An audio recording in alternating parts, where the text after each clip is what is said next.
You all thought this video was never going to appear, but here it is anyway. I'm back with another installment in my Crash Team Racing videos. Today we shall be covering Dino mines. There's not really that much to say about the trophy race. It is quite a short track, but it has a couple of hazards along the way. The racetrack has a lot of narrow turns, which you will have to time perfectly if you don't want to lose momentum.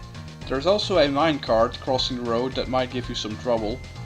It's pretty hard to determine when it's going to cross, and when it does it will instantly ride over you and will slow you down, so you should be careful of that.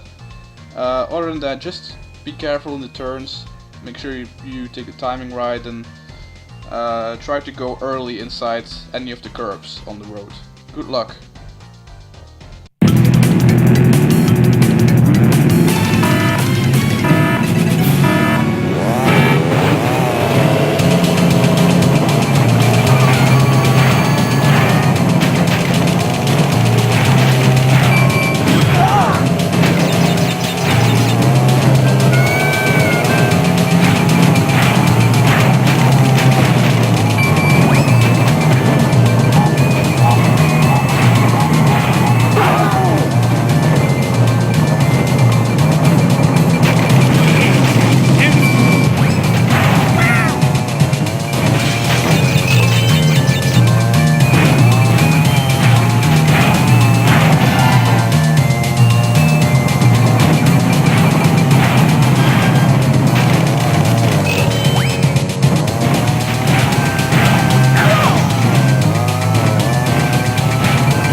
Onto a relic race. This one's not as difficult as the previous one that we covered, Blizzard Bluff, but it does have some tricky parts and a pretty sharp time to beat as well. For the first round I would advise you to get as many boxes as possible to save you the trouble later on, especially the ones that are difficult to get. At a certain point while driving on the wooden platform that has a very sharp turn, you will come across these floating boxes to your right. A well-timed jump should do the trick to get these. It's not as hard as the boxes on Papu's Pyramid, so you should be able to get them all without too much trouble and on your first try probably. Right after the turn you will come across this part, and the most important thing here is to not get overwhelmed. Just decide beforehand how you're going to cover this and how you're going to get all of these boxes in the most efficient way possible. Do not try to get them all in one go by zigzagging around, it will just make you bump into the wooden poles in the middle of the road. So don't do that. You also have to drive on the minecart tracks for a while, even though you will not like it or you don't want to. There's no way to avoid this, so just pray that no car passes by while you're doing this, because this could really ruin your time. And finally, right before the end of the race, you will find this box outside of the racetrack to your left. It is not as hard as it looks like. You could easily get it even with a well-timed jump from this angle. So all in all, there are some challenges in this relic race, but nothing you haven't seen before. I will show you how it's done now.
last part of this episode contains the CDR challenge. This one's quite simple really, with only one letter being semi-missable I could say.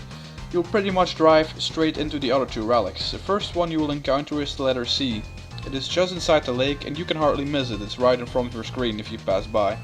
Then the second one is a bit more annoying, since you'll have to jump off the ramp, which will make you land on a lower part of the racetrack that you already passed before.